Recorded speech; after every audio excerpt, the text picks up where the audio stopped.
Why are there so many shows starring Muppets and dozens of movies too?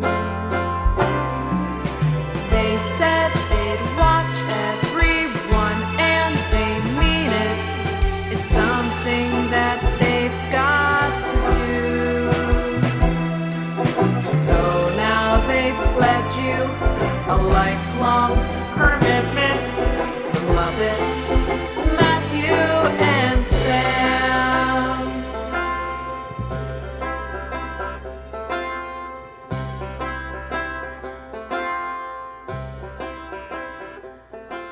Welcome to Kermitment, the podcast where two friends have vowed to watch all things Muppets. I'm Matthew Gatos. And I'm Sam Schultz. And this week is not a sponsored episode, but we will be talking a lot about advertisements and commercials.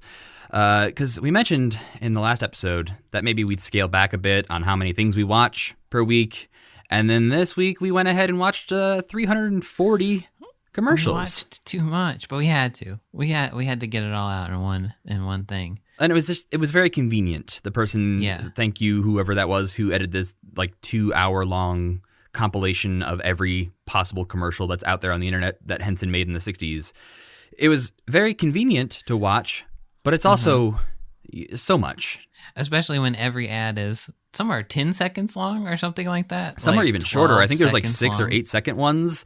Yeah. And it just, your brain starts to like not understand them as content. Yeah, because it's the same thing. We'll talk about it a lot. Yeah. But he reused so much. So they'll just say the same thing over and over again. But yeah, like you said, SK Meats, Cramel Milk, gonna get a lot of free advertising on this episode. Yeah, a lot of companies that don't really exist anymore or barely exist anymore will be mentioned on this episode.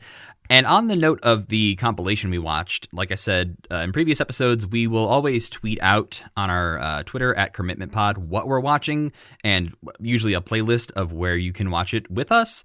I did think of this just now, like 5 episodes in, to mention that the playlists aren't eternal.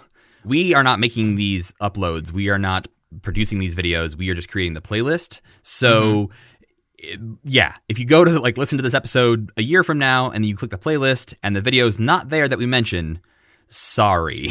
A lot of these things get deleted and then re-uploaded later, so hopefully we talk about them in a way that will at least help you search for them if you're needing to find them on your own. And obviously, this will be less of a problem as we get into things that are actually available on DVD or streaming and stuff as we get into more of the 70s and 80s. One last thing before we get into the SK meats of the episode. Okay. Well, we have an email address that I wanted to mention. It's mail@kermitment.com that I thought it would be fun if people wanted to send their Muppet memories to that email address.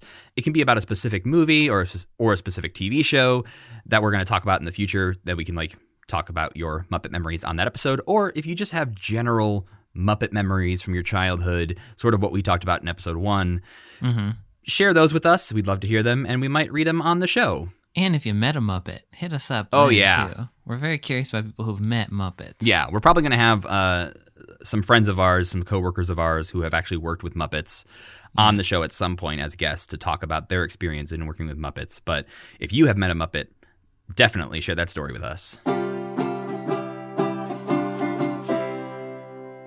All right, so this week, Sam, as we mentioned, we watched 340 commercials, which I'm assuming is going to be really easy to summarize and describe each one of them. I did my best. So what was it, Sam? What did we watch? Through a big chunk of the 60s, Jim Henson and company were making Sam and Friends and having Rolf be on the Jimmy Dean Show as a big star. But all the while, in the background, they were also making tons and tons and tons of commercials throughout that whole decade. In 1957, this is kind of the origin story of Jim making commercials, I think. When Sam and Friends was still on the air, a local coffee company, Wilkins Coffee, approached Jim and company about making commercials for them. And this resulted in a years-long partnership and 179, I think, known commercials. There maybe are more than that. about these two little Muppet dudes named Wilkins and Wonkins. And pretty much all of the commercials go like this. Wilkins loves coffee and talks about Wilkins coffee all the time and tries to get Wonkins to drink Wilkins coffee. Wonkins refuses the coffee somehow and then is killed horribly by being exploded or stepped on or shot with a gun. He gets shot up multiple times with a gun. The violence we'll get to is so alarming that this is like a thing that recently became sort of viral on Twitter, was people sharing the compilations of these Wilkins and Wonkins commercials. From there, I think making commercials probably became their bread and butter. The bread and butter of Muppets Inc. is probably where they made most of their money. And then when he moved to New York, I think that things really picked up. Some other standout commercials from the 60s include very long SK commercials that I'm very curious about that featured Sam and Friends characters in bigger roles than you ever see them in actual Sam and Friends episodes. And those also starred Rolf in extremely early appearances, because I think this was like 1961 or 2 or something like that. And they're interacting with a human spokesperson who's like playing it really straight. And those are interesting. We'll talk about those, I think. And then a campaign. The other big thing is a campaign for La Choy canned chow mein that starred Delbert the La Choy dragon, who's basically a huge asshole dragon who stomps into your house or your grocery store, tells you about how good La Choy chow mein is, and then burns your house down and smashes your walls up and stuff. And then he made a bunch, I think are also interesting, kind of public service ads for like the Department of Housing and Urban Development and like telephone companies, and even a little bit of propaganda that we'll talk about also. So that's kind of a summary. I think we'll probably go point by point and talk about as many of the commercials as we can fit in. But I have a little context about, I think, why these commercials exist and why they're so weird. So the baby boom, this is what I think from my reading. The baby boom resulted in the 60s having tons and tons of young people. So 50% of the population was under the age of 25. And young people like humor and art and really edgy stuff, and they hate feeling like they're being advertised to, generally speaking, even to this day. So in the late 50s, it seems like the advertising industry made a huge switch away from like advertisements being like, our washing powder is the best because it does this scientifically, blah, blah, blah, like big paragraphs of stuff, to like really catchy images and like one-word slogans and comedy and narrative and stuff being in advertising. So Jim Henson, I think like basically they were trying to sell stuff to children and very young adults, and Jim Henson was the perfect man to sell stuff to children and very young adults, which will kind of come full circle at the end of the 60s when he starts getting drafted into Sesame Street, which kind of uses his evil skills for good. But also you can watch the entire show Mad Men, which spans 1960 to 1969, to learn more about the advertising industry in the 60s. And reiterates your fantastic idea that you mentioned in a previous episode that Don Draper should have had to interact with a Jim Henson-like character. And especially after watching so many of these, especially there's a couple like pitch reels that the Muppets made for Wilson's Meats that I'm like, oh, this type of thing in a Mad Men episode would be amazing. And I think there's no way we can't campaign for Mad Men to do this because the show is done.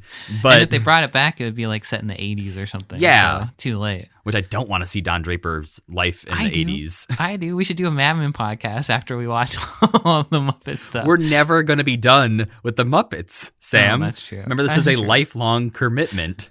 I would love to see 80s Don Draper. He was probably such a piece of trash, but I bet there was a script pitch to Mad Men that was the Muppets. There had to have been. Now we need to find somebody who worked on Mad Men and like reach out to them and see like I can't imagine a world where that wouldn't have happened with like how prevalent these things were in the world of advertising, and like how this was how Jim Henson partially like became famous.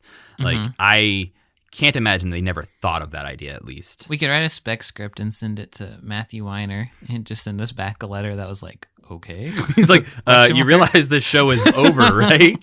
Yeah. So how the hell do we tackle 300 commercials? Where do you want to start? You know, it's a great question.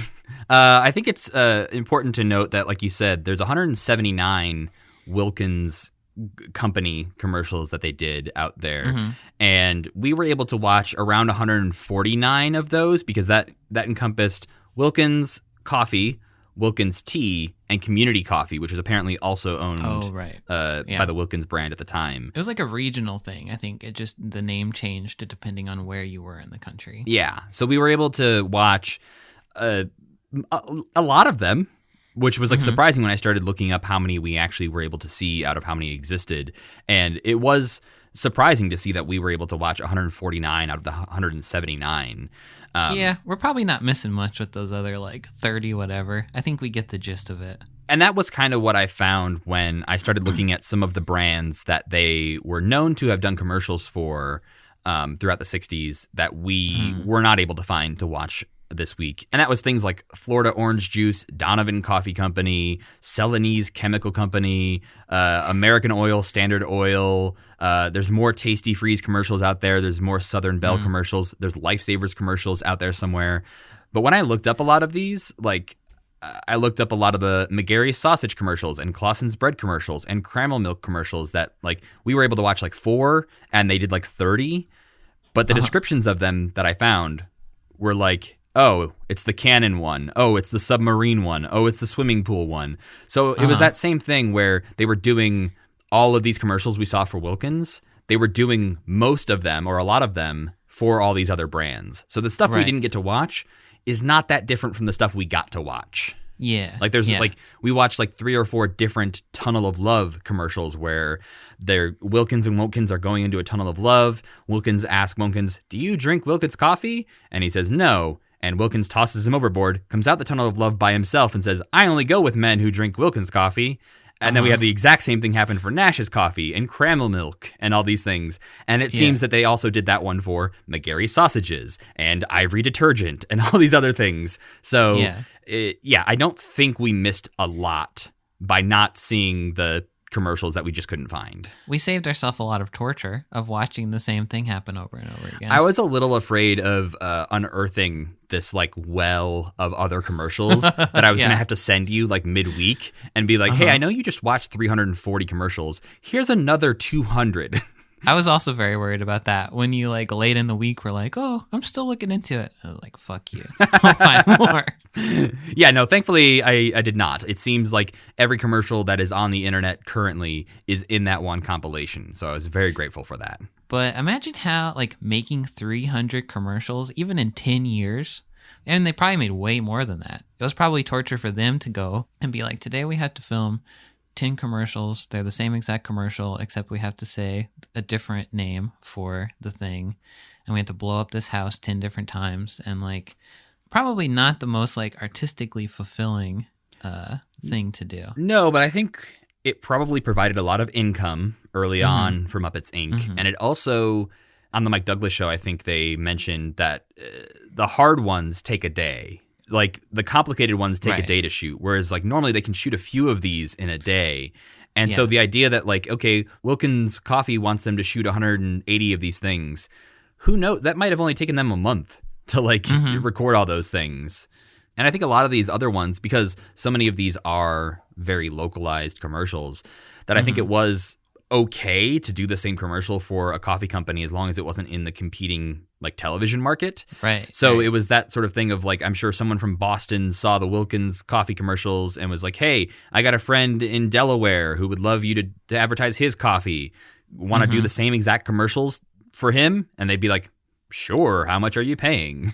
And like you said before, I think maybe on the show or maybe just to me, it's not like people could go on YouTube and watch these and be like, hey, Jim Henson's just reusing all of his stuff for the whole entire country over the course of a decade. He's just reusing the same joke over and over again.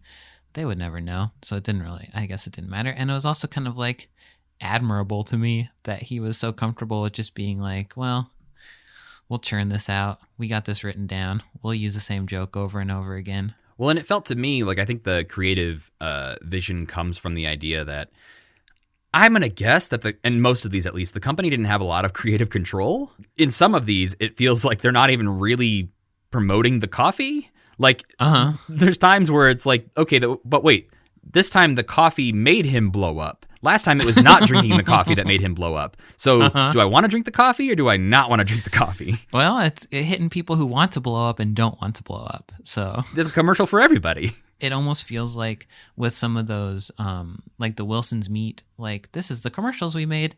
It almost feels like they're surprising like the board of directors with like these really weird commercials and setting them up to be like, oh, you're going to think these are weird, which to me implies that nobody was there like overseeing anything that they did. Yeah, especially in the second Wilson's pitch meeting.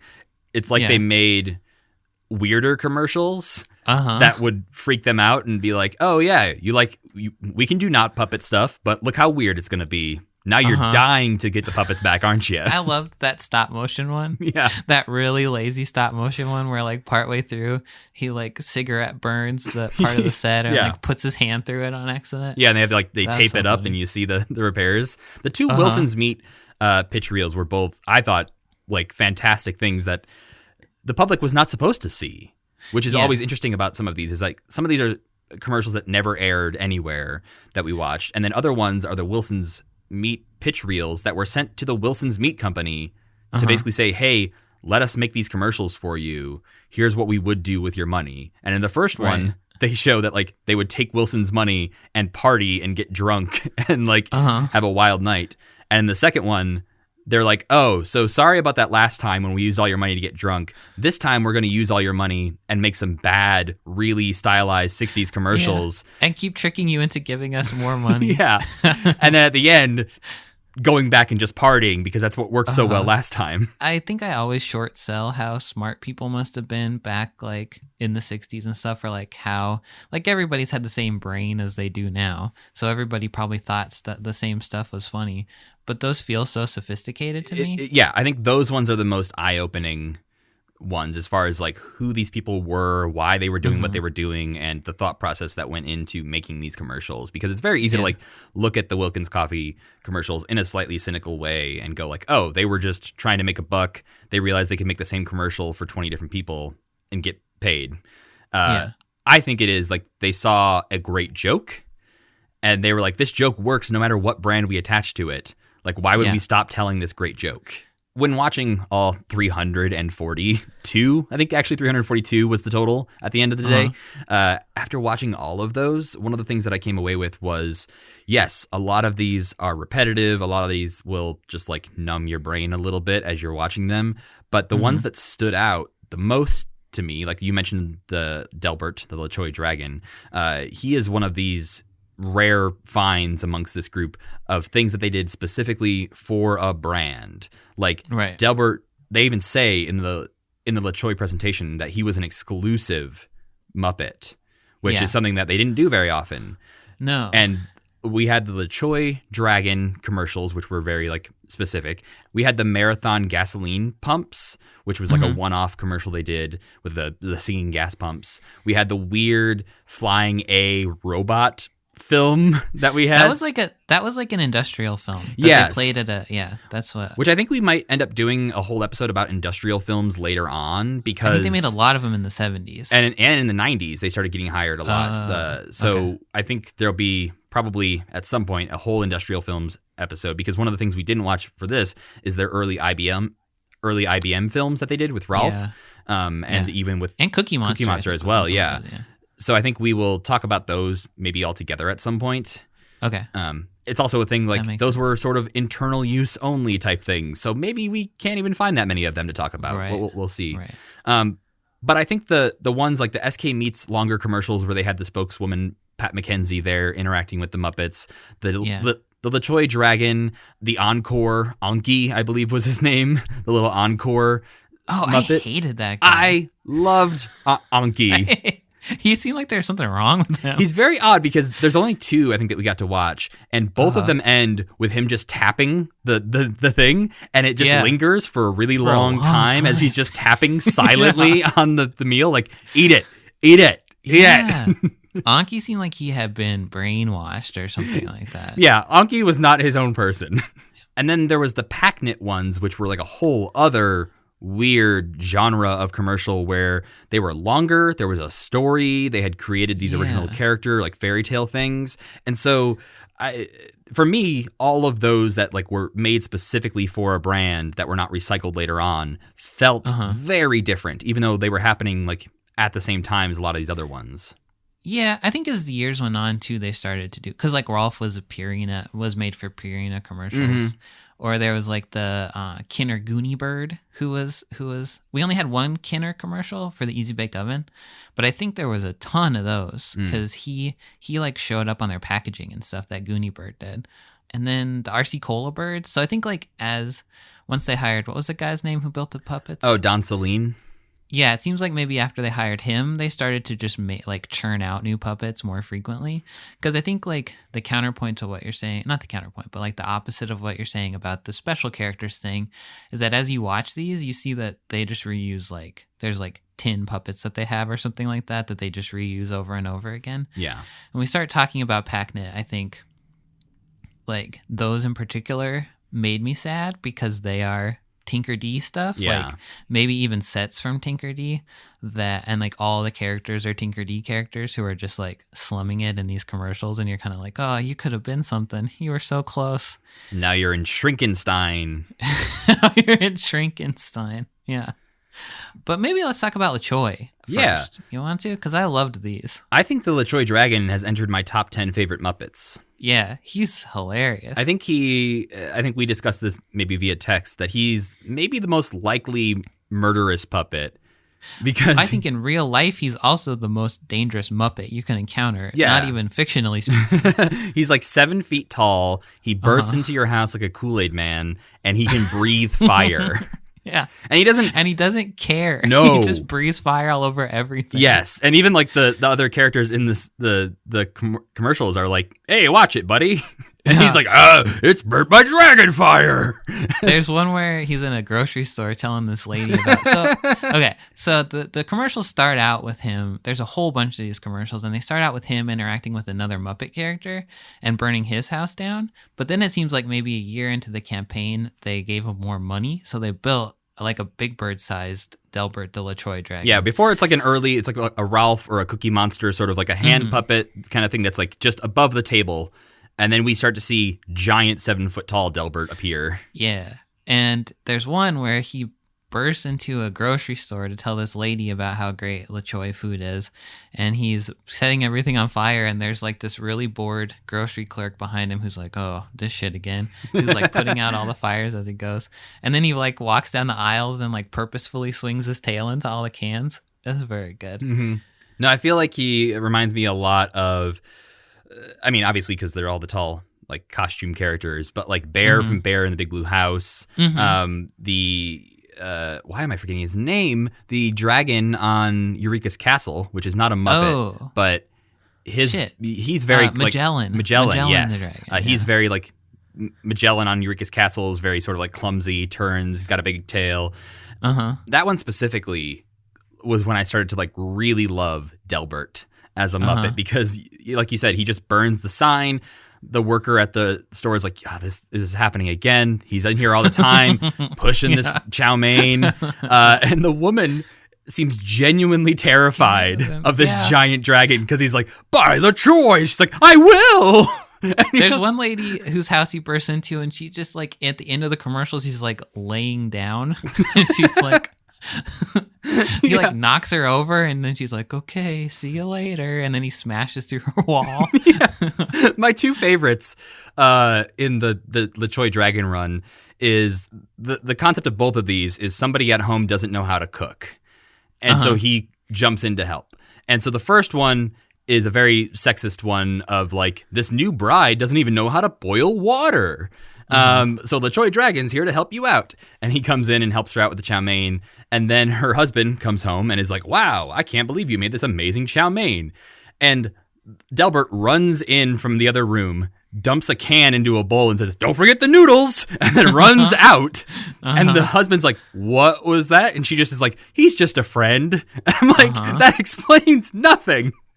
Well, it has some alarming implications too. Like, I suppose that's probably referring to like spouse, like infidelity or something. Yeah, right? like the thought process is like, oh, that large dragon that just brought us noodles, I'm not sleeping with him. That was his first thought, clearly. Yeah. The giant dragon in his chef's hat who just brought us noodles. Is he your lover? Yeah. And then the other one is the dad who's bad at cooking one's because so he's a good. dad in the 60s. And his two creepy, shining twin boys walk in and they only speak in unison. And they're like, Daddy, where's dinner? We're hungry. And he, obviously, the Troy Dragon shows up, saves the day. And same thing, they're eating dinner at the end. The kids are like, this is great, Dad. Good job. And he runs in with the noodles and is like, don't forget the noodles. And he runs out again. And the boys start to ask who that is. And the dad's just like, don't ask questions. Like, very clearly trying to like gaslight them into like, you saw nothing. There was no dragon. If your mother asks, definitely never a 7-foot tall dragon in this house. We've talked in the past about how Jim Henson was sort of like a reserved, quiet person. And so seeing this like flip side of that, which I believe like Jim Henson's just the voice of Delbert and Frank Oz was in the suit. But that Jim Henson personality of just like, I am going to let it go. I'm just going to like crank my personality up to 11 and just shout and burn things down. It's very interesting to see the many sides of Jim Henson as we go through these commercials. To me, those felt like one step away from like a Adult Swim short, you know? Like, or like a commercial. Have you ever seen Mandy? That movie, Mandy? I have not. That's a Nicolas Cage one. Yeah. There's these commercials for this mac and cheese that's called like Goblin mac and cheese. And they're just like, he's just watching them in the background throughout the movie. And this goblin will like pop out of your refrigerator and puke mac and cheese into your bowl. I think that's what happens. And it's like these commercials felt to me like fake commercials you'd see in a horror movie, or like they would get slightly more unsettling and it would ramp up until like something really horrible happened at the end, which something really horrible was happening. He was setting your house on fire and destroying everything. But yeah, I thought they were interesting because they were menacing. There was just like that menacing air that I don't think any company would really let happen anymore. No, I think so many of these, I'm like, there's no way that, like, the violence aside, the menace and the idea that, like, if you don't buy our product, you might die. Like, there's the ideal toy ones where the little toys say, buy us or we'll break your legs. Yeah. And there's, like, even times where, like, we have the ones clearly where, like, there's violence on screen, but there's a lot of them where Wilkins' line is just like, sometimes things happen to people who don't drink Wilkins. I'm not saying we'd do anything. I'm not saying I'm going to come over there and break your legs. But, you know, sometimes things happen. Yeah, or just like, do you know how great Wilkins coffee is? And then Wilkins says, no. And then Wilkins shoots him and says, now he'll never know. Those are the ones where I'm like, wait, so do you want me to drink your coffee? Because you're going to shoot me regardless. If I haven't already had it. Yeah, if I admit I haven't had it, I'll be killed. With those Packnit ones, the one that there was a, what was it, Shrinkenstein? There was Shrinkle and Stretchel, which was Hansel and Gretel. And then there was Rumple, Wrinkle, Shrinkle. Rumple, Wrinkle, Shrinkle, Stretchel, Stiltskin. I think is what it was called. Yeah. I think in my notes I abbreviated it because I was like, I'm never going to be able to say that out loud. I had to pause on the title card for a long time to figure out what it said. Yeah, when it popped up in the commercial compilation, I was like, what? Is this a show? What's happening right now? And I couldn't quite figure that out because it said that they were, in the Muppet Wiki, it says that those are also industrial videos, but they don't read like industrial videos to me. Like, I don't know, maybe they sent them to store owners or something like that to be like, this is what you should, like, you should buy this because the Muppets say you should for your store. Or like they would play it on a TV maybe where this stuff was being sold. Maybe, yeah. But they're too long. They're like too long to be on TV unless that's just how long commercials used to be. Yeah, I was also confused because I couldn't tell if it was like a laundry detergent or if it was actual clothes itself. Oh. Because in one part they're talking about fabric and like how great this fabric is. I'm going to look it up right now because clearly the commercials weren't great because we couldn't tell what the product was. So Packnit and its sister product, Packnit RX, were a variety of pre-shrunken fabric produced by Compax Corporation, guaranteed to prevent shrinking and stretching during the laundry process. So I think it's just fabric. It's just pre-shrunken fabric. They weren't industrial videos. They were ads to send to clothing companies. Yes, buy our fabric. Yeah, they were boring. They were boring. Clearly we didn't understand what we were supposed to be buying. Yeah. And it just, like overly complicated and also very dull at the same time. So those are kind of a downer. I thought the telephone company ones were kind of interesting because area codes were brand new and like dialing 1 was a brand new thing. Yeah, the idea of like, did you dial the area code? No? Oh, your phone blew Then up. you die. Yeah. I think somebody gets shot in that too. Or no, it's the girl has a gun to like shoot up in the air to alert everybody that area codes existed. As you do. Yeah, as you do. What did you think of the SK Meets ones where it was Pat McKenzie, the SK Meets spokeswoman, interacting with what I like to see was our Salmon friends were back. Yeah. That was late. That was like right after Sam and Friends had ended, I think, too. Yeah, I think it was probably like Sam and Friends went away, but SK Meets probably wanted to keep up their relationship maybe with these Muppets who made really good commercials for them. This is, again, speculation. But they made them like a home cooking kind of show where Pat McKenzie, who I don't know this woman, what else she has done. I think she was like a local DC newscaster or something like that. Yeah, but it's her basically just trying to get through these segments of talking about sausage while Muppets are disrupting her, and she seems a little bit annoyed by them, but also endeared of like, oh, it's my friend Kermit. Yes, Kermit, let me talk about sausage. I thought these were fascinating because I think they really illustrate how much of Jim Henson's like arc we lose by not having Sam and Friends episodes to watch. Yeah. Because I would assume that these characters, like there's that Southern guy, the kind of like hillbilly one. Right. And I think his name's Wet Hay or something like that. And he's got like this whole personality. That we did not see in Sam and Friends. He was the only one. He shows up in one, he shows up in one like lip syncing. But I would assume that these characters all came out of Sam and Friends with fully formed personalities and voices. And like that's where this is coming from. Because there wasn't really any time between Sam and Friends and these commercials coming out. And like the implication to me is that she knows who Kermit is. And like she has this idea of what kind of person Kermit is. So I think that like there's this whole part of Sam and Friends that we'll never get to see, I imagine, where all of these characters had their own, they weren't just lip syncing, they just had their own little skits going on where they were bouncing off each other and like developing personalities. But I thought these were great because she reminded me of Jimmy Dean and that she knew exactly how to interact with them. Absolutely, and like treat them that they were real little guys who were ruining her commercial, but she still loved them. My favorite's the one with Rolf where he's like playing like a beatnik Ralph, like he's like sort of scatting. It felt like they didn't discuss it beforehand. It was like it was like they had said like, oh, we're just gonna do a normal commercial. Ralph will be there. He'll ask you about sausage. It'll be fine. And then she shows up and he's like, and she's like, oh, hi, Rolf. But that was also interesting because Rolf was in the Purina commercials like that same year. I don't know if he maybe showed up in these first or I think from what I've read, he was in the Purina commercials first. With that, like he was created for Purina. He wasn't yet famous because of Jimmy Dean's show, right? I don't think so, but I think that all happened really, really fast. Yeah. So he was within like months of being really famous for the Jimmy Dean show. And she says his name in one of them like we're supposed to know who he is.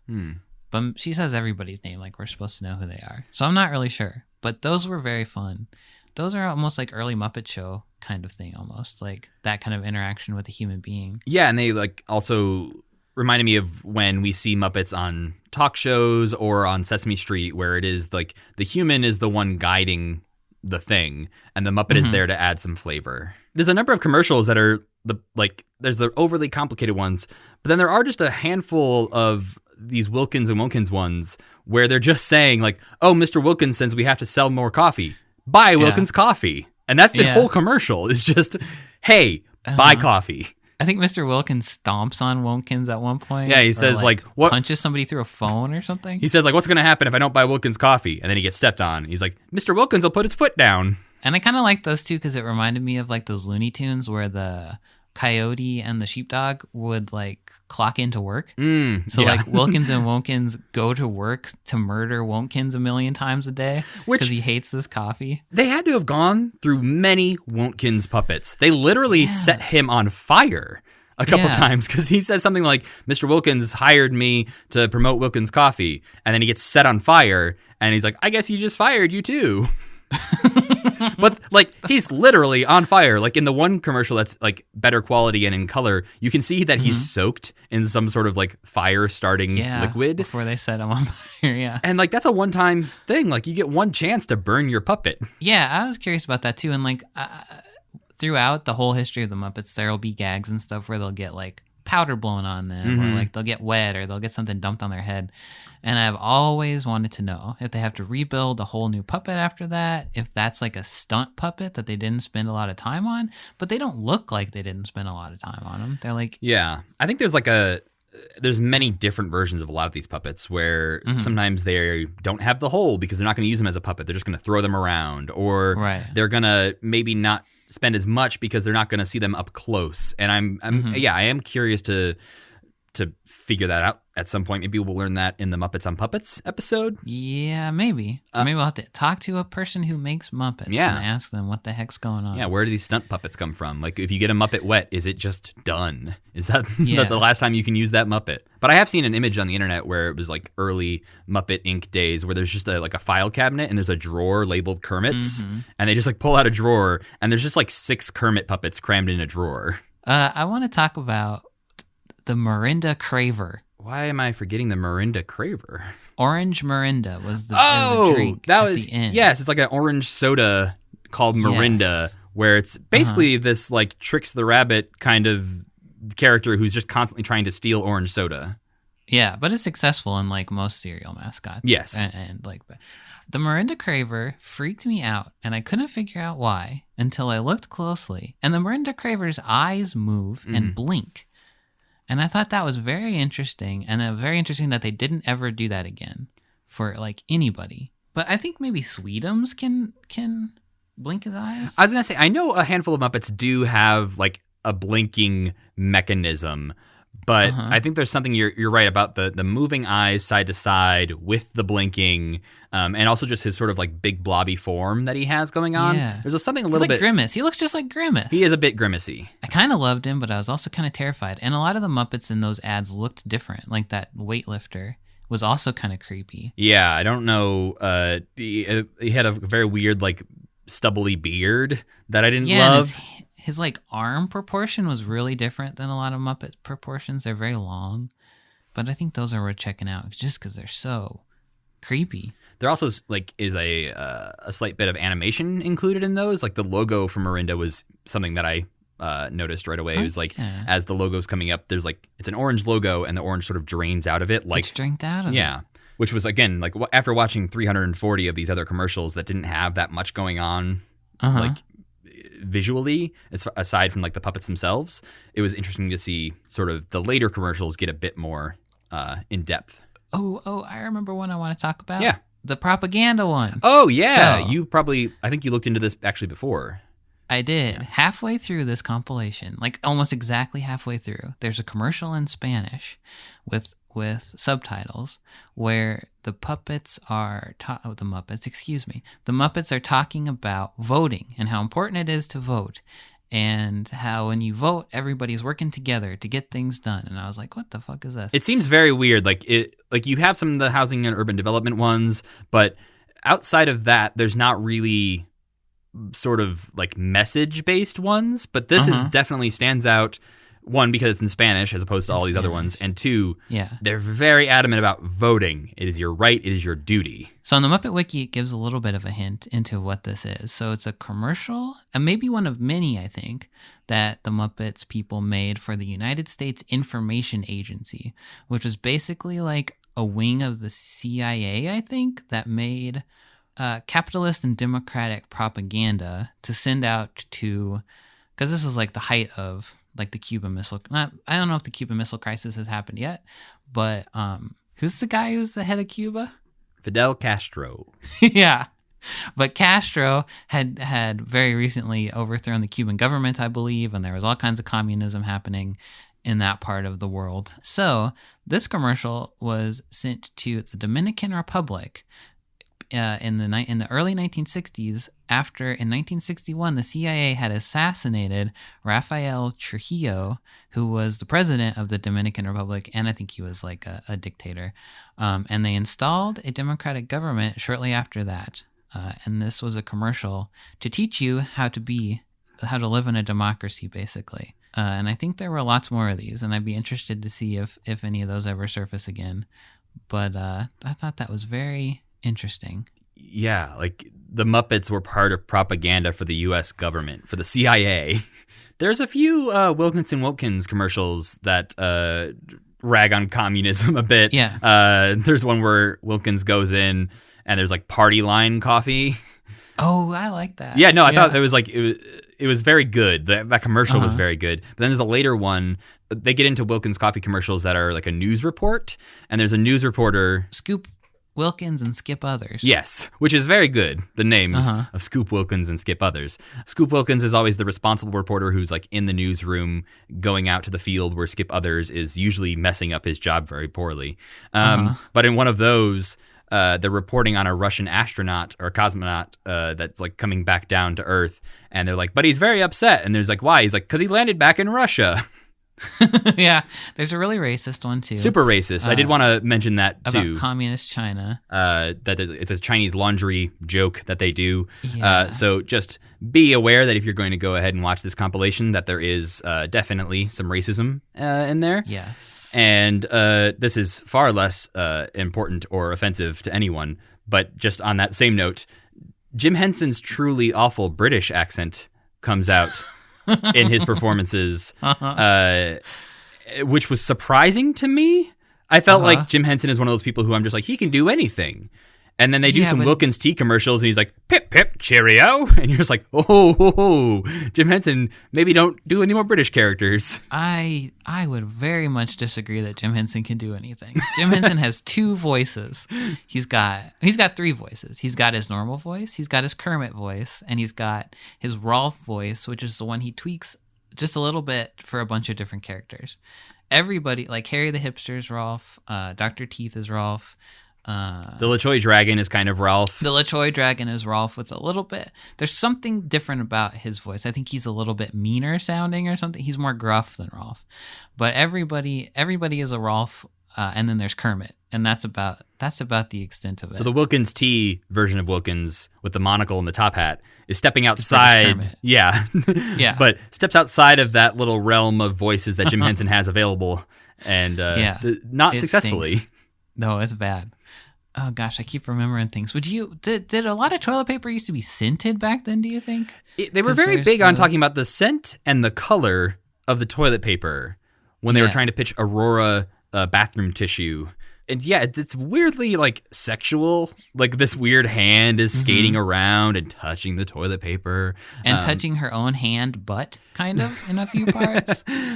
But yeah, I feel like I remember my grandmother having like pink toilet paper. Ugh. So I think... But that would make your poop look so weird, wouldn't it? I mean, I don't think part of the commercial is like, don't forget to look at how your poop looks in the pink toilet paper. You gotta know if you're done wiping somehow. I don't think that's part of the pitch, though. I think it's more of like, if it's gonna be out and people are going to see it and when they come over to see your bathroom, at least have it be pretty. Scented, though. Come on.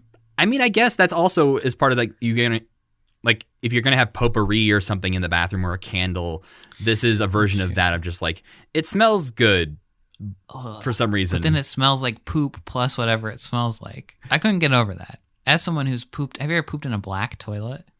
Yeah, I think so. If poop looks weird, your poop should only be against white. Then it doesn't look weird. It's very weird when you have a friend, this was very specific for me. I had a friend in high school who I'm guessing was rich, or at least like middle class rich.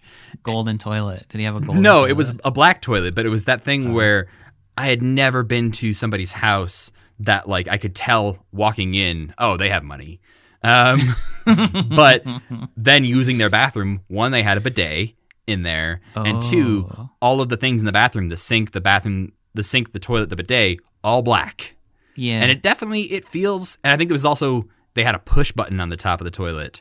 Oh. So it was not only black, but it had a button you could push. So it was a whole different experience. More luxurious. Yeah, I think something about it, I think that was like an 80s, like 70s, 80s kind of thing of just like, this one's special. It's different from your common white toilet. I don't imagine a black toilet costs any more, or maybe not much more at least, than a white toilet. I bet they upcharge luxury. because of that. Like it has a gold handle and it's black and makes your poop look weird. Oh boy. And then you sent me that extremely cursed Gleam screen test. Oh yeah, that was one of the commercials that I don't think they ended up producing ever, but they tried to make a Gleam Muppet. Which is a toothpaste brand, I believe. Yes. Right? And so there's this test that's silent, which makes it way worse. And he's just like black and white. He's just smiling at the camera, and he has big old teeth. A set of human teeth, basically. Yeah. And it's just him slowly opening his mouth to show his human teeth, and then like these really creepily animated sparkle on his teeth, and then he closes it again, and then he opens it again. That's all I had to say about that. I hated that. So obviously we didn't talk about all 340 commercials. That would take hours and hours and hours to do that.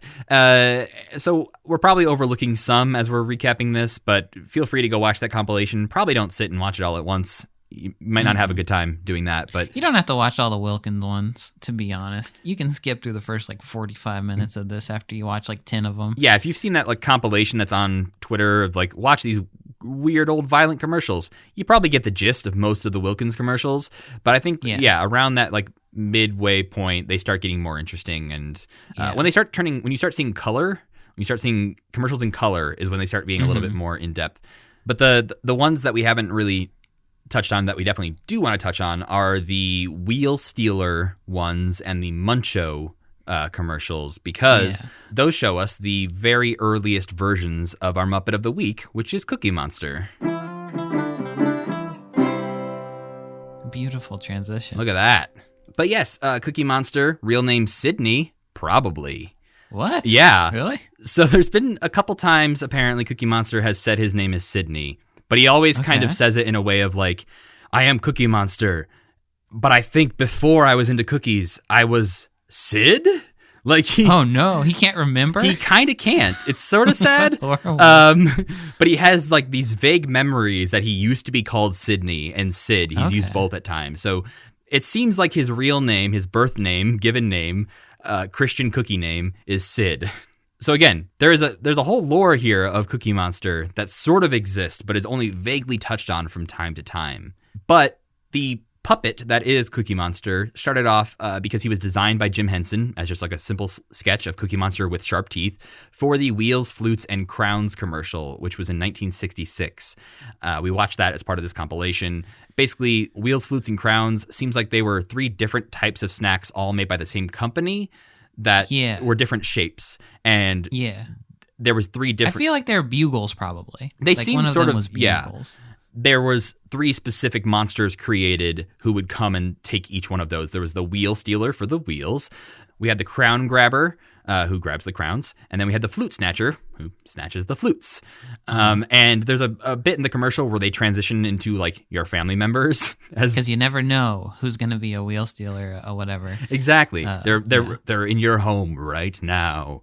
And the other puppets from that ad went on to also be in other Muppet things because they like to reuse puppets a lot, but not quite as famous, obviously, as a Wheel Stealer. One's a Beautiful Day Monster, right? Yeah. Is that right? So Crown Grabber became the Beautiful Day Monster, who appears in The Muppet Show and Sesame Street and just many other sketches across the Ed Sullivan Show and a bunch of other things. And then the Flute Snatcher became a season 1 Sesame Street Muppet. He's had different eyes sometimes that make him a little less conniving and scary. Mm-hmm. But he was also at Piggy and Kermit's wedding in The Muppets Take Manhattan. So again, that's nice. I think when they're just like, when they need a lot of Muppets on hand for something, they're like, who do we have? Flute Snatcher, put him in the wedding. I would like to interject with something that I looked up for this. Wheels, Flutes, and Crowns, I was like, there's no way that this is what these were called, like that this was a product. They're Canadian snacks, which makes way more sense that they would be called Wheels, Flutes, and Crowns. That just feels like a Canadian thing. I was going to say, you say it makes more sense as if that was very clear from what you just said, but it was not. To me, makes more sense. Just seems Canadian. Crowns, we don't like that here, but in Canada they're into it. But also, this commercial never aired. Yeah, it did not. It was just a pilot. It was made for them, never aired. So they went ahead and reused this puppet. The following year, in 1967, we see actually, we see this puppet on the Ed Sullivan Show as well, because this puppet was used again in a couple things. There was an IBM training film where it's this monster still with the teeth tearing apart the coffee break machine, I think is what they called it in the IBM training film. We saw the same thing essentially on the Ed Sullivan Show sketch, where the machine has a recording going, Cookie Monster is tearing it apart, and then it turns out to be a bomb at the end and he blows up. So we talked about that before. And then they went ahead in 1969 and kept using this puppet. Now his teeth are gone. He looks much more like Cookie Monster. And now he's known as Arnold. And he's really cute now. Yeah, he's very cute. He's actually, like, you might think, like, Cookie Monster isn't the smartest Muppet. Like, he's usually pretty simple. This is, like, an even simpler, more just, like, menacing, I need to eat or I'll die type of version of Cookie Monster, which I guess is true of all of us. But he... yeah, very judgmental when you say that. But he's, like... busting through walls and all this stuff just for potato chips. But he's known as Arnold. Potato crisps. They're not potato chips. Correct. There's a big explanation of the difference, which I immediately forgot. But I know, like, Pringles are crisps and not. Yeah, they're like reconstituted potato powder or something like that. Yeah, basically, if it's like sliced potato, it's a chip. If it's mashed up potato formed into a chip, it's a crisp. Yeah. I think that's like a government rule that makes that... But in these Munchos commercials, they did 3 of them. We were only able to find 2 to watch. Basically, there's a Muppet man there who's talking about Munchos, and Arnold / Cookie Monster runs in to get his hands on them. At the end of that 3 commercial run, Munchos was like, "Hey, Jim Henson, do you want to keep making more Munchos commercials for us?" And he was like, "Well, it's 1969. We're going to do the Sesame Street thing." No, I'm too busy.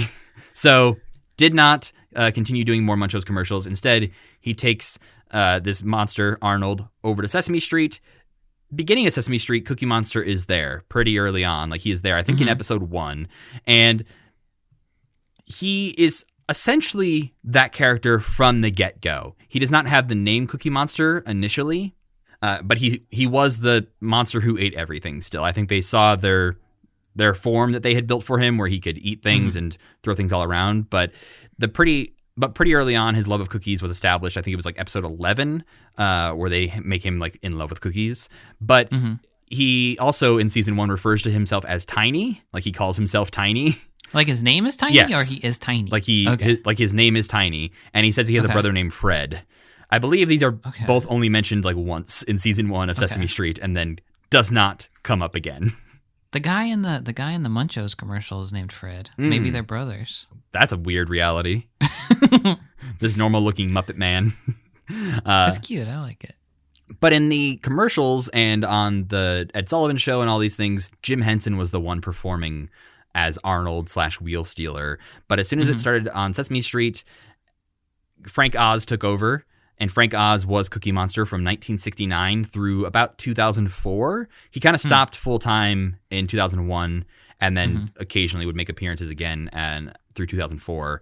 And again, Frank Oz, the man we'll talk about 1,000 times on this podcast, because he's the performer behind Fozzie and Miss Piggy, and often Jim Henson's right-hand man on Ralph, and he's the hands of Swedish Chef. We'll talk about him a lot. But David Rudman is the current Cookie Monster and has been since Frank Oz stopped doing it back in 2001. David Rudman also performed Scooter, Janice, and Beaker, as well as a bunch of Sesame Street characters as well. It's so interesting that the new actors play different combinations of parts than the original people. Yeah, you would think that, like, okay, clearly Jim Henson's voice was responsible for these 10 Muppets. Why don't we just give those 10 Muppets to the same person? But now, like, the guy who does Big Bird is the same guy that does Kermit. And it's like, okay, that just doesn't, in my head, that was Carol Spinney and Jim Henson. So how do you combine those two into one human? Or like Scooter was just one of like a normal voice of that guy. Almost, yeah, Richard Hunt did a handful of Muppets that were, like, Scooter especially is like not that far off. It's sort of like Jerry Nelson's characters. Like, Jerry Nelson's characters are always very quickly apparent. You're like, oh, Emmett Otter, clearly Jerry Nelson. Like, he has this very specific kind of voice. And I think, it's interesting that if you have someone like Eric Jacobson, who took over a lot of Frank Oz's characters, like, the idea of not having him take over all of them, like, I'm sure there's good reasoning behind it, and they do a lot of auditions and all this stuff, but it does feel like that is weird that that's not your first instinct. Like, why wouldn't you, when you're looking for a new voice of Kermit, go grab the guy who does Ernie on Sesame Street? Since the beginning of Sesame Street, there's been a handful of different Cookie Monster puppets, but similar to Grover, once Grover was blue at least, there's not a lot of changes in the look of Cookie Monster. Basically, you have to look very, very closely to notice the differences. It's sometimes the pupils are in a slightly different height. Sometimes the fur is furrier. Sometimes his mouth is more square. Sometimes it's more round. So there's been slight changes here and there, but they've used them back to back sometimes in different episodes. So I think that's like, it's one of those things where they're similar enough that no one's really going to tell unless they're, looking for it, like people like us or people running the Muppet Wiki. And like we've talked about before, Muppet families are sometimes seen as canon and sometimes not. It does seem like on Sesame Street, Cookie Monster has a family. He has interacted with a mom, a sister, a dad, and a cousin, which, again, if his name was Sydney, most of these are just referred to as like Cookie Monster's mommy and Cookie Monster's pop and Cousin Monster and that kind of thing. So it's like, well, did they also lose their birth names when you became Cookie Monster? There's a branding exercise. They all had to get into his like popularity. Yeah, it's like how celebrities who like change their name, like Bob Dylan, if he has a kid, Jacob Dylan, it's like, yeah. Oh yeah. But Dylan wasn't his name. Well, your name can be whatever you want it to be. That's true. You can be Cookie Monster if you want to. Or you can be Sid. They've had his family members come in and out of Sesame Street throughout the years. The sister and the cousin were played by the same puppet. They were just like, all right, let's swap out some different hair here. And same with like Cookie Monster's mom.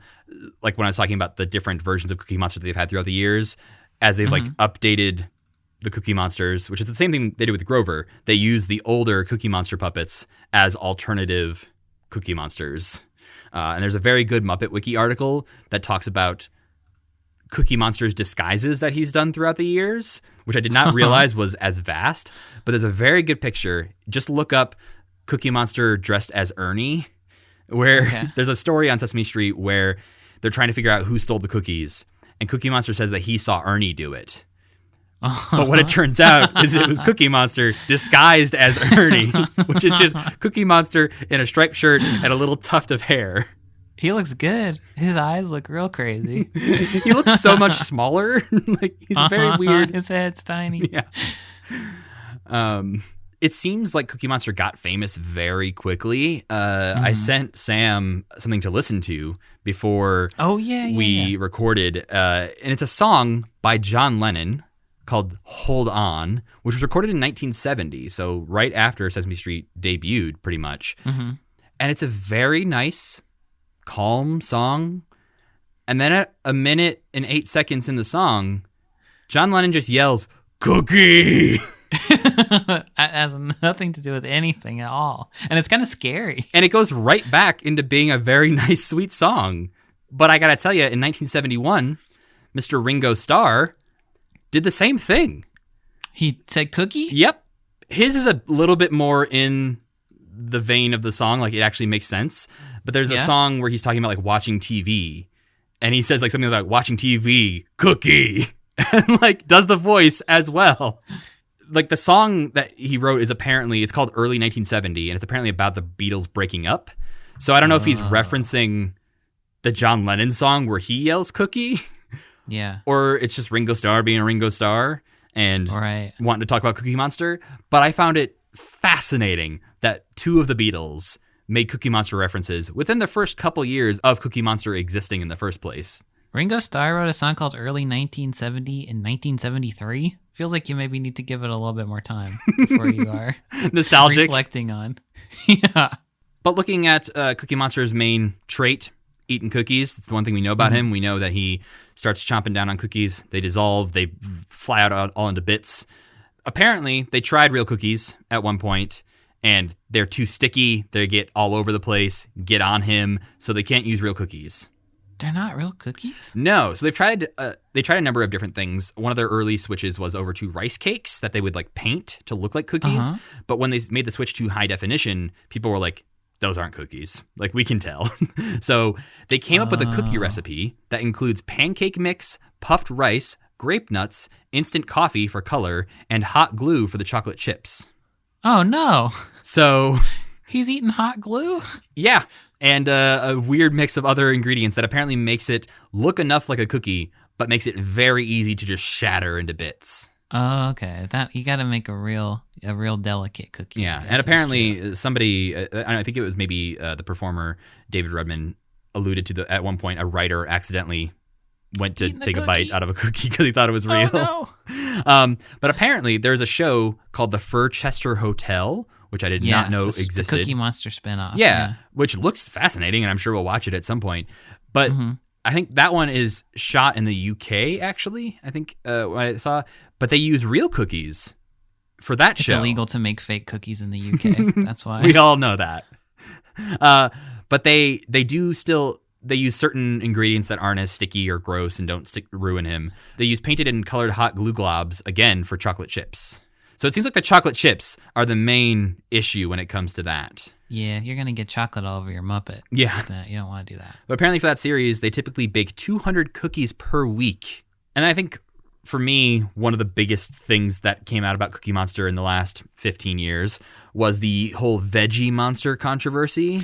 Oh, yes. When people started to think that Cookie Monster was going to become the Veggie Monster, and people suddenly cared about that a lot for some reason, even though it wasn't true at all. There was like one skit where he was eating vegetables or something like that. Yeah, they started to make this push so that Sesame Street would promote healthy eating, and so Cookie Monster started to referring to cookies as a sometimes food. And it was similar to what we see now with like Fox News freaking out about the Muppet Show having a content warning on Disney Plus where it's like, they're canceling the Muppets. And it was like, they're canceling Cookie Monster. They weren't. They never changed it. This was also apparently a thing that they had done years before on Sesame Street. There was healthy eating PSAs that Cookie Monster was involved in. So this wasn't even a new thing. It was just somebody ran with a rumor that he was going to be changed to Veggie Monster. And that was it's never never true. A new thing. It's always something that we've hashed out a million times before. Oh yeah, like people were getting upset recently about certain like political things Sesame Street was doing, and then people were pulling out this old clip of Jesse Jackson on the Sesame Street in 1972 talking about race and talking to kids about like why this is important to learn about. And it's like, that's in that Street Gang documentary. It's fucking cool. Yeah, he was like leading them in a chant. It was so cool. It says Matt Lauer interviewed him on Sesame Street and put the screws to him to see if he was the Veggie Monster now. Yeah, they also had him on the Colbert Report so that Colbert could call him out for like, so I hear you're changing over to the Veggie Monster. And so I kind of remember that. Yeah, he also...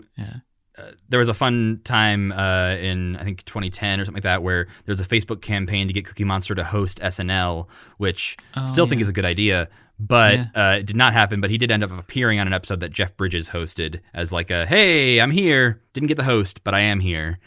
Just let him do it. Just let him do it. Let Cookie Monster just be in all the sketches on SNL. Yeah. But yeah, I am curious how you feel about Cookie Monster. What's not to like about Cookie Monster?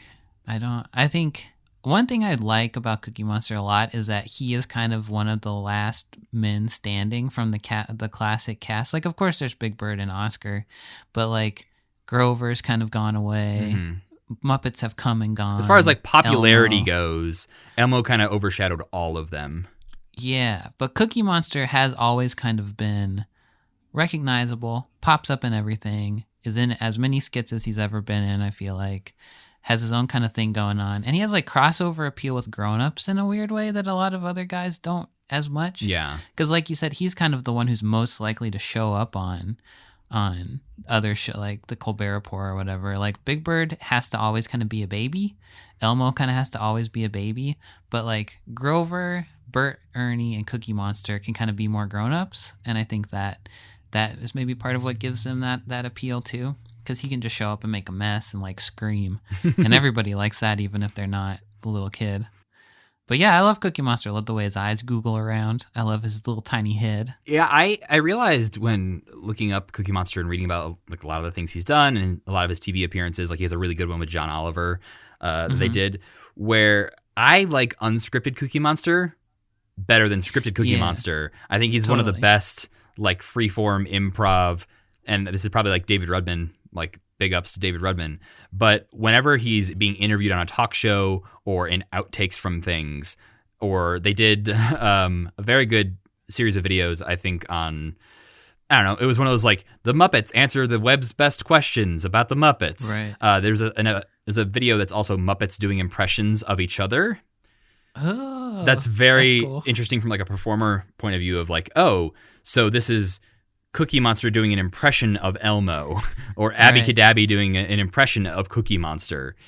That's fun. It's a very fun video, and it's very good because Cookie Monster's impressions are all just like old Andy Kaufman impressions where he just kind of says like, I'm Elmo, look at me, haha, I'm Elmo. The only one he kind of nails is Ernie's laugh. Does it great. And then, Is that the one that's like, yeah. okay. And that's like everyone's impression of Ernie across the board is just like doing his laugh. But this is a side tangent. Von Count in that impressions video is very good because all of his impressions are somewhat similar, but he thinks he's doing a great job. Oh, He's just like, oh yes, Elmo, he does this. And he just like sounds like him the entire time. But Cookie Monster, getting back to him, I think, yeah, just him unscripted is so good. And just like you said, like there's an adult aspect to him where he just feels sort of like a friend who's funnier than you, who you like try to joke with, and then he out jokes you, and you're like, I don't know why I even tried. You're funnier than me, Cookie Monster. I swear eventually there will be Muppets I hate, and I don't like all of them. We just happen to name a bunch that I like. There are plenty of Muppets that I can't stand. So, I know I didn't have a lot of time to watch other things because there was 340 commercials I had to watch. But was there any non-Muppet things you enjoyed this week, Sam? We watched Speed. Have you ever seen that movie? I mean, the bus one, right? Yeah. Yes, I have seen Speed. It was really good. I had never seen it before. Have you seen and it Speed made me 2? miss- No, I'm not going to watch That's it. a good call. I don't want to see no Keanu Reeves. Yeah, it's the same thing without Keanu, just on a cruise ship. Yeah, and that movie is like, if it had been anybody else in the lead, it still would have been good, but Keanu is just such an alien that makes it particularly fun to watch, especially like Sandra Bullock is such a better actor than him. Yeah. And who's the bad guy in that? Dennis Hopper is such a better actor than him. And so they'll like say something threatening or funny and he'll just be like, yeah. And that's great. But it made me miss practical effects so much, and like part of why I love Muppets is because it's all practical effects and like creative stuff. But that movie's just so stupid, and it's like it feels like the last great like 80s cop movie, like 80s buddy cop movie. The chief and all the guys who are like breaking all these laws and being cops really badly, but they're like having the best time even though something really horrible is happening, and everybody just has like such a great attitude. And it has grotesque violence, which is terrific, and explosions, which I love. And yeah, Speed was the best thing I watched all week, I'd say. Speed feels like it could be a scene in a Lethal Weapon movie. Yeah, like the beginning of a Lethal Weapon movie. Right, like sure. Murtaugh's on a bus that's out of control and Riggs has got to jump on and save him or something. I would have loved to see a whole series of movies with her and with, what's her name? Sandra Bullock, and was that who that is? Yeah. I can never keep them straight. There's Sandra Bullock and there's somebody else who I get confused with. Ocean's 11 lady. A whole series. What's her name? Julia Who's Roberts. Ocean's 11. Yeah, those two I get I was confused because Sandra Bullock is in Ocean's 8, the remake that's spin-off what's thing. confusing. So I was like, wait a minute, are you talking about Sandra Bullock still? No, you mean Julia Roberts. But like a whole series of movies with those two going on different kind of like crime escapades would have been very fun. But unfortunately, we only got the one. Yeah. How about you? Anything you liked? I watched a couple things this week that were new. I watched Godzilla vs. Kong. Oh, don't tell me anything about it. I haven't watched it yet. Oh, you haven't Did had a chance like to watch it? I want to watch it right after this. Ooh. Do you want to know my reaction or anything? Oh. Yeah. What's your reaction? Okay, I won't say too much.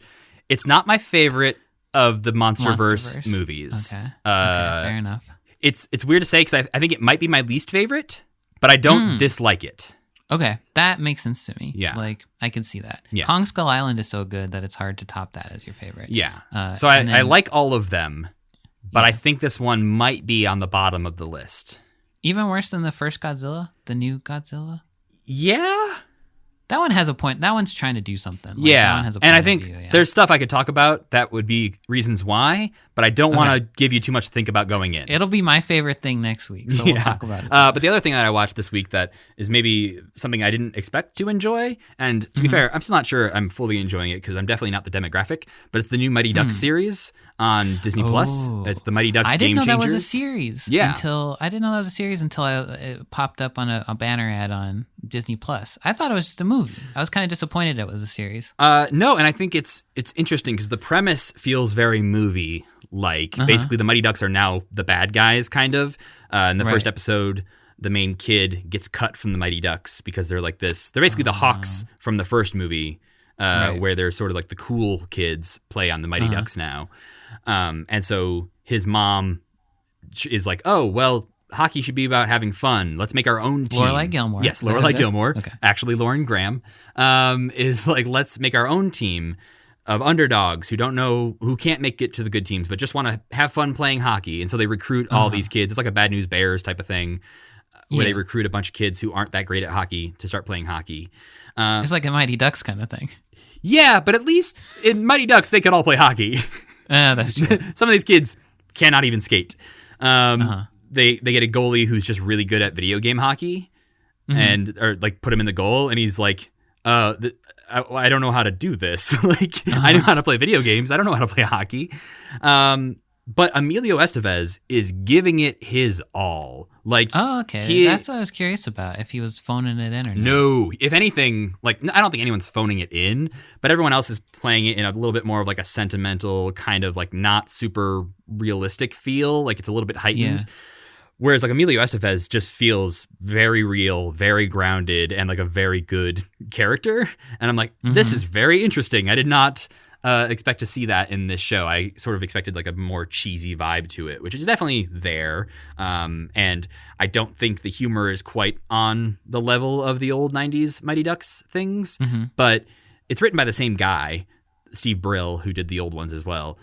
But yeah, I'm curious to see sort of where it goes. It's only been 2 episodes so far, but it's at least keeping my attention through a couple episodes.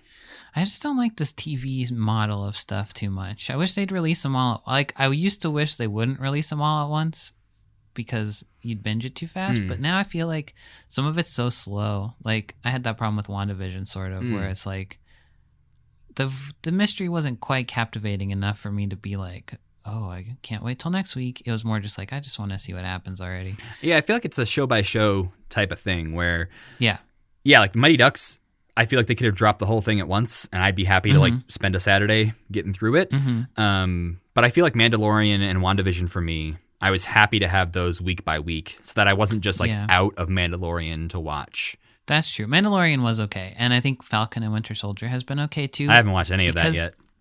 They're more episodic, so like every episode's its own little adventure, and that wasn't quite the case with WandaVision, at least for a lot of episodes. I think that's what bothered me about it, but I'll have to rewatch the old Mighty Ducks. I haven't seen that in a long time, so I'd have to refresh myself, I think. Yeah, it's been a while since I've watched at least the third one. I think the first one is my go-to rewatch if I'm going to rewatch one, and the second one's pretty good as well, and I watched those movies so much as a kid that watching them now is just sort of like...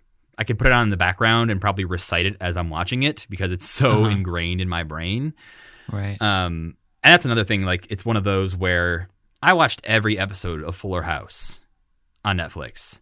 Oh, boy. It was a bad show. It's not a good show. You're a sick man. But I was so into Full House as a kid that I wanted to know what the rest of this universe was. I wanted to know where these characters went, what happened. Like, it's sort of like, again, talking about this podcast and my whole like completionist thing where I have to finish things. If there's more information about a thing out there, I need to ingest it and understand where these characters went. So the idea that the Mighty Ducks thing isn't a reboot, it's like a sequel with the same character involved, that's what keeps me interested. If it was just a whole new Mighty Ducks with all new characters, I could zone out and not watch it. You might be out of it, yeah. But the fact that it's like, this is what Emilio is doing now. This is what Coach Bombay is doing now. And they've teased with some images that some of the old actors are going to come back for some reason. So aside from the 340 commercials we watched this week, that was the other stuff we enjoyed this week. I'm looking forward to hearing your thoughts on Godzilla vs. Kong probably next week. I'm very excited to watch it, yeah. It's fun. I will say it's fun. But next week, we are going to scale back for real. We are not going to watch 340 things in 1 week. We are going to watch one and like a half thing for next week. We are going to watch a special called The Muppets on Puppets, which unfortunately I can't add to a playlist because it's marked as for children on YouTube, and YouTube won't let those things be added to the playlist. So we will tweet out the link to Muppets on Puppets. It's like a 50-minute long special that's just Jim Henson, Frank Oz, and these guys talking about how they make puppets, how they look at puppetry, and I think it's going to be very fascinating to watch and sort of start to understand the context behind all of these other things we've been watching. I'm very curious about this. This feels like we've been in the 60s for so long. This feels like the 70s are this huge question mark to me where looking ahead at the stuff he's doing is kind of just like, what happened? Yeah, I feel like as soon as we hit Sesame Street, it's going to be full steam ahead on a lot of this, but we're still in the 60s for now. We will be out of them soon, probably. But for now, next week we'll be watching The Muppets on Puppets and then a couple other little Muppet specials they made that are very similar to Muppets on Puppets. But if you want to find that stuff, go ahead and follow us on Twitter at KermitmentPod, and you can follow me at Matthew Gatos. And I'm at Slam Schultz. And as always, keep believing. Keep pretending.